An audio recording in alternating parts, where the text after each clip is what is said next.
اللهم اغفر لنا وللمؤمنين والمؤمنات والمسلمين والمسلمات وألف بين قلوبهم وأصلح ذات بينهم وانصرهم على عدوك وعدوهم.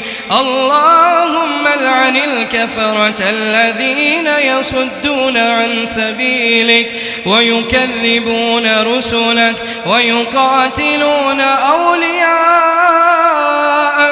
اللهم خالف بين كلمتهم وزلزل أقدامهم وأنزل بهم بأسك الذي لا ترده عن القوم المجرمين.